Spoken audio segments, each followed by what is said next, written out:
السلام علیکم دوستو، میں ہوں شاداب خان انصافی۔ دوستو، عمران خان کے سعودی دورے پر جانے سے پہلے یوں لگ رہا تھا کہ جیسے عمران خان ہمت ہار چکے ہیں اور وہ عنقریب اس نظام کو لپیٹنے والے ہیں، اور لگ یوں رہا تھا کہ وہ اسمبلیاں توڑ دیں گے یا ری الیکشن کا اعلان کر دیں گے۔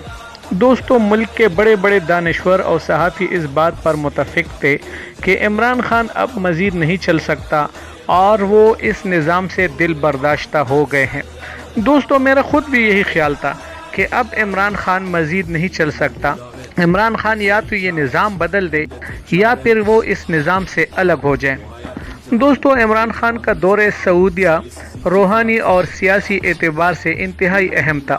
دوستو، آپ نے دیکھا کہ عمران خان کے لیے روضہ رسول کے دروازے خاص طور پر کھولے گئے، خانہ کعبہ کے دروازے خاص طور پر کھولے گئے، اور دوستو آپ نے دیکھا کہ حجر اسود کو چھونے کے اوپر پابندی تھی سعودی حکومت کی طرف سے، مگر پاکستانی وفد اور عمران خان کو حجر اسود چھونے کی اجازت بھی دی گئی۔ اور جس طرح شہزادہ سلمان نے عمران خان کا استقبال کیا اور جو عزت اور پذیرائی عمران خان کو سعودی عرب کے اندر ملی، وہ ہم نے اور آپ نے سب نے دیکھ لیا۔ دوستو، سعودی عرب میں ہوتے ہوئے بھی عمران خان پاکستان سے لا تعلق نہیں تھے اور وہ وقتاً فوقتاً اپنے وزیروں مشیروں سے رابطے میں تھے۔ دوستو، شہباز شریف جو کہ اس موقع کا فائدہ اٹھا کر لاہور ہائی کورٹ کے گٹھ جوڑ سے اس ملک سے فرار ہونے والے تھے، اس کو بھی عمران خان نے وہاں سے روک لیا اور اس نے اپنے بندوں سے کہا کہ شہباز شریف کو جانے نہیں دینا، عید کے بعد حکومت اپیل کا حق استعمال کرے گی۔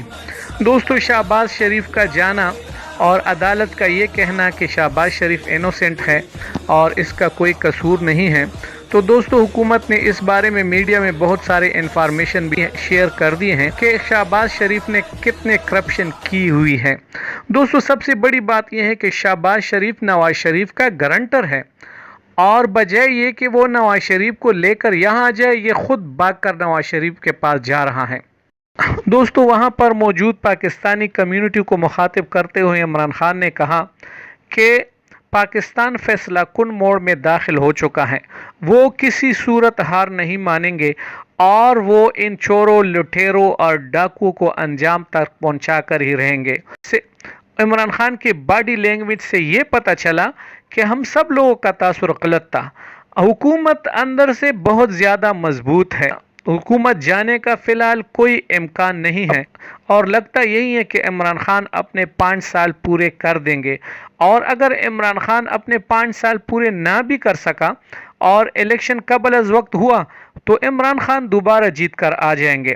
دوستو، اس بات میں کوئی شک نہیں کہ عمران خان پاکستان کی تاریخ کا سب سے ایماندار ترین وزیر اعظم ہے، اور عمران خان ایک سچا عاشق رسول اور ایک کڑا مسلمان ہے، اور ہم سب کو یہ امید رکھنی چاہیے کہ انشاءاللہ کوئی ہو نہ ہو، اللہ تعالی عمران خان کے ساتھ ہوگا۔ دوستو، ملیں گے ایک اور اچھی سی ویڈیو کے ساتھ۔ اللہ حافظ۔